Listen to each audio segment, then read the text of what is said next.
Hello students, आज हम start करने जा रहे हैं एक्सरसाइज 1.3 का क्वेश्चन नंबर 5। तो देखते हैं क्वेश्चन नंबर 5 क्या है। What can the maximum number of digits be in the repeating block of digits in the decimal expansion of 1/17? Perform the division to check your answer. आपसे कह रहा है कि मैक्सिमम नंबर ऑफ डिजिट्स कितने होंगे जब ब्लॉक क्या हो, रिपीट होने लग जाए। किसके डेसिमल एक्सपेंशन में? 1/17 के डेसिमल एक्सपेंशन में। Perform the division to check your answer. अपने आंसर को चेक करने के लिए इसका डिवीजन कीजिए। इस तरीके से आपको ये क्वेश्चन कह रहा है।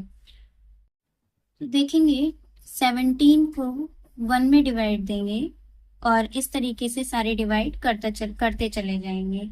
मैंने यहाँ पर आपको डिवाइड अब नहीं बताया है क्योंकि ऑलरेडी मैं लास्ट क्वेश्चंस में बहुत डिवाइड सिखा चुकी हूँ। तो आई होप कि अब आप अपने आप सारे डिवाइड कर लेंगे।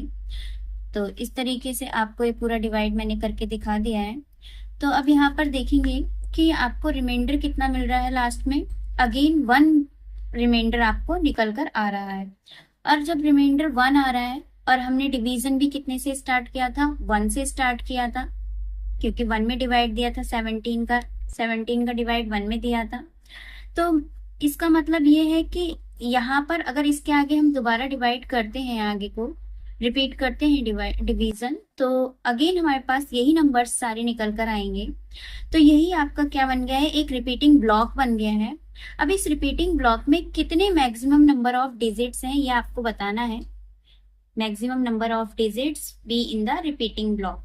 तो इस ब्लॉक में कितने नंबर ऑफ डिजिट्स हैं ये आपको बताना है। तो काउंट करते हैं कितने नंबर ऑफ डिजिट्स रिपीट हो रहे हैं। 1 2 3 4 5 6 7 8 9 10 11 12 13 14 15 16। तो there are 16 digits in the repeating block of decimal expansion. तो इस तरीके से आप आंसर राइट कर सकते हैं। There are 16 digits in the repeating block of the decimal expansion of 1/17। Now come on to the question number 6. Look at several examples of rational numbers in the form P upon Q. Q is not equals to 0, where P and Q are integer with no common factors other than 1 and having terminating decimal representation. Can you guess what property Q must satisfy? आपसे कह रहा है कि कुछ ऐसे examples देखिए rational numbers के जो P अपॉन Q की फॉर्म में हो, लेकिन Q जो हो वो 0 ना हो। और P और Q कैसे होने चाहिए? इंटीजर्स होने चाहिए। और जो P एंड Q आप ले रहे हैं उनका कोई भी कॉमन फैक्टर ना हो अदर देन 1 को छोड़कर कोई भी अदर कॉमन फैक्टर ना हो। And having terminating decimal representation, और उनका जो रिप्रेजेंटेशन होना चाहिए, डेसिमल रिप्रेजेंटेशन या एक्सपेंशन, वो टर्मिनेटिंग होना चाहिए। तो अब आपसे कह रहा है कि क्या आप गैस कर सकते हैं कोई प्रॉपर्टी क्यू के लिए जो क्यू के लिए सेटिस्फाई हो सके? ऐसी कोई आप एक प्रॉपर्टी गैस कर सकते हैं, ये आपको बताना है। तो इसके लिए कुछ एग्जांपल्स देखते हैं।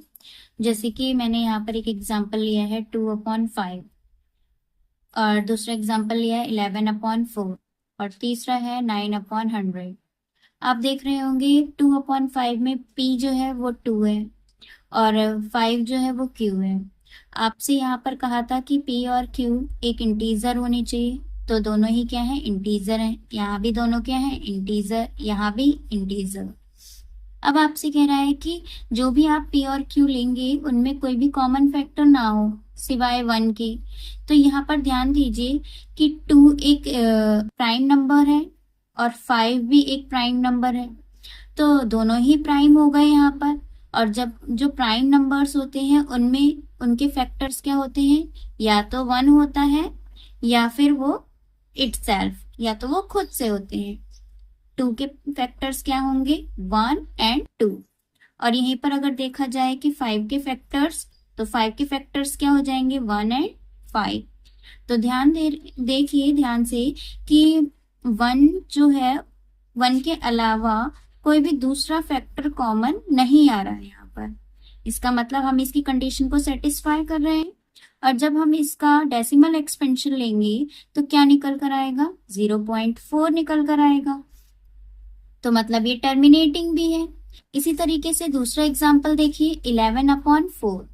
अब यहाँ पर 11 अगेन प्राइम फैक्टर है, प्राइम नंबर है, तो इसके भी जो भी फैक्टर्स होंगे वो 4 से कॉमन नहीं हो पाएंगे, क्योंकि इसके जो फैक्टर निकल के आएंगे 11 के, वो क्या निकल कर आएंगे, 1 एंड 11। एंड 4 के जो फैक्टर निकल के आएंगे वो 2 एंड 1 निकल कर आएंगे, या कहें 1 एंड 2 निकल कर आएंगे, 2 एंड 4, 1 2 एंड 4, यही फैक्टर आएंगे। अब इसमें 1 के अलावा कुछ भी कॉमन नहीं होगा, इसीलिए इसका जो एक्सपेंशन निकल कर आएगा वो क्या आएगा, जो डेसिमल एक्सपेंशन है 11/4 का वो 2.75 है।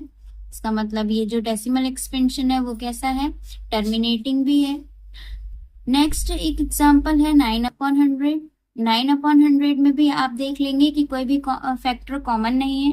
अगर 9 के फैक्टर किए जाएं तो वो क्या होंगे, 1 3 एंड 9 होंगे।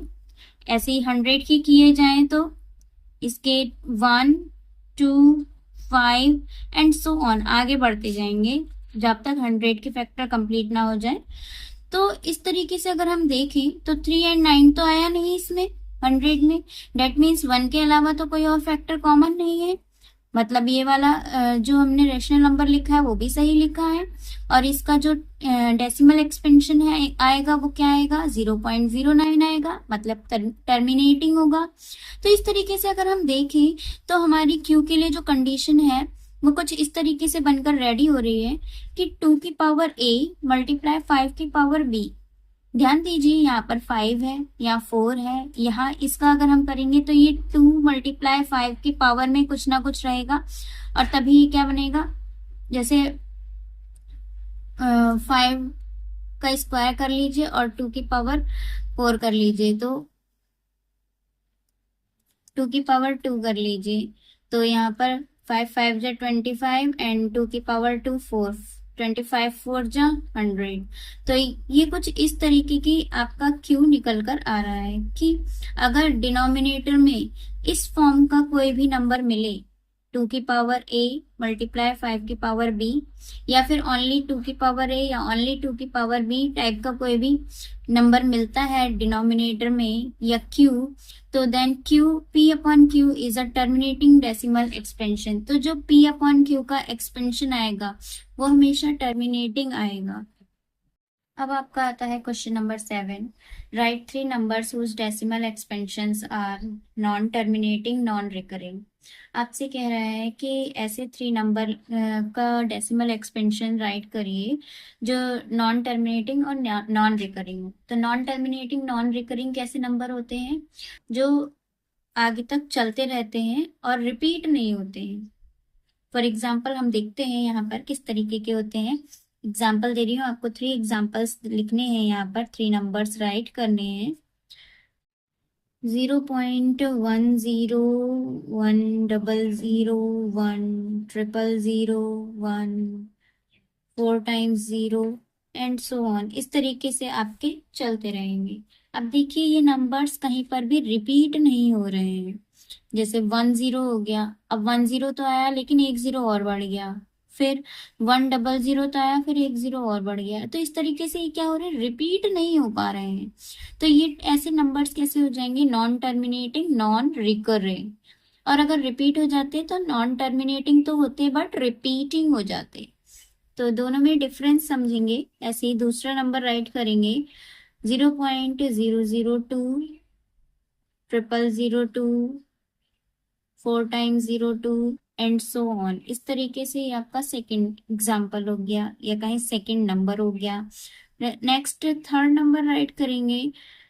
इस तरीके से आप अपने आप भी बना सकते हैं ऐसे नंबर्स जो क्या हो, नॉन टर्मिनेटिंग हो और नॉन रिकरिंग हो। तो ये आपके 3 नंबर्स हो गए। क्वेश्चन नंबर 8 है अब आपका, find 3 different irrational numbers between the rational numbers 5/7 and 9/11। अब आपको 5/7 एंड 9/11 के बीच में जो आपके इरेशनल नंबर्स बनकर आएंगे। तो ऐसे 3 नंबर्स आपको राइट करने हैं इन दो रेशनल नंबर्स के बीच में। अब इरेशनल नंबर्स वही हुए नॉन टर्मिनेटिंग नॉन रिकरिंग। तो पहले हम इनका डेसिमल एक्सपेंशन राइट करेंगे और फिर उनके बीच में उन नंबर्स को, जो इरेशनल नंबर्स हमें 3 राइट करने हैं, उनको राइट कर लेंगे। तो यहाँ पर मैंने आपके डिवीजन राइट कर दिए हैं, खाली टाइम वेस्ट नहीं करेंगे। आप डिवीजन देख लीजिएगा किस तरीके से किया गया है। तो यहाँ पर आपका जब डिवाइड दिया गया 5 में 7 से, तो डिवाइड देते देते यहाँ पर अगेन 5 आ गया रिमाइंडर में।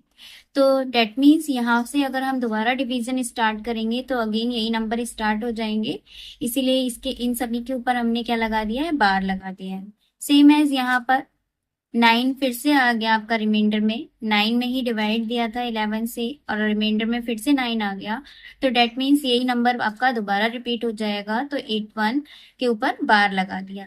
तो यहाँ पर आपके जो डेसिमल एक्सपेंशन है वो निकल कर आ चुके हैं। अब इन दोनों के बीच में हम क्या राइट करने वाले हैं, इरेशनल नंबर्स राइट करने वाले हैं। कितने? 3 इरेशनल नंबर्स। तो 3 इरेशनल नंबर्स क्या होने चाहिए? फर्स्टली 7 से अबव होने चाहिए और 8 से बिलो होने चाहिए। तो इसी तरीके के कुछ नंबर्स हम राइट करेंगे। देखिए 71, तो 71 से ऊपर ले लीजिए, ठीक है, और 8 से 81 से नीचे के ले लीजिए।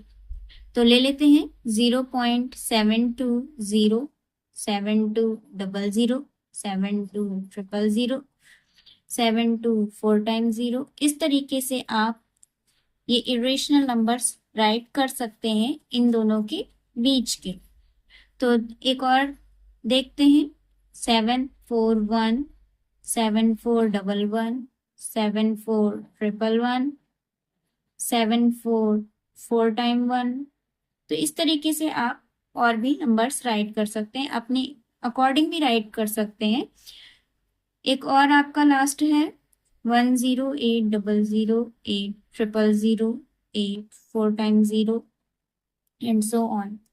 तो इस तरीके से आपके 3 इरेशनल नंबर्स इनके बीच में राइट हो चुके हैं। देखिए 71 से अबव है एंड 81 से बिलो है। तो डेट मीन्स इनके बीच में लाई करेंगे ये। तो आपका ये क्वेश्चन भी फिनिश होता है। अब आपका आता है question number 9, classify the following as rational और इरेशनल।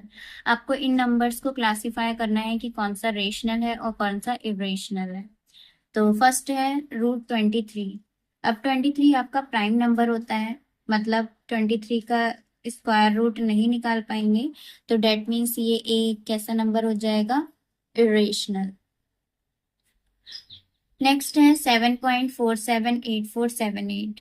अब ध्यान देंगे 478 मतलब रिपीट हो रहा है, 478 and 478। That means 478 bar bar repeat हो रहा है, मतलब ये नॉन टर्मिनेटिंग तो है लेकिन क्या है, रिपीटिंग है। इसका मतलब क्या है, ये एक रेशनल है। नॉन टर्मिनेटिंग तो है लेकिन रिपीटिंग है, डेट मीन्स ये रेशनल नंबर है, ठीक है। अच्छा 225, ये तो आपका स्क्वायर रूट है किसका, 15 का। 15 मल्टीप्लाई 15 रूट में राइट करेंगे तो इसका स्क्वायर रूट कितना निकल कर आ जाएगा, 15। डेट मीन्स ये कैसा है, रेशनल नंबर है। नेक्स्ट, ऐसे तो अभी आपने एक्सपेंशन राइट किए हैं, अभी पढ़कर आए हैं ऐसे एक्सपेंशन। तो ये कैसे एक्सपेंशन है, इरेशनल है। ये कैसा एक्सपेंशन है, इरेशनल है। तो ये कैसा नंबर हो गया, इरेशनल नंबर हो गया। अच्छा ये देखिए, ये तो आपका पूरी तरीके से डिवाइड हो चुका है, यहाँ पर ना रिपीटिंग हो रहा है और ना ही ये नॉन टर्मिनेटिंग है। तो ये कैसा है आपका number, rational number. I hope आपको ये एक्सरसाइज समझ में आई होगी। तो हम ये अपनी एक्सरसाइज यहीं पर फिनिश करते हैं।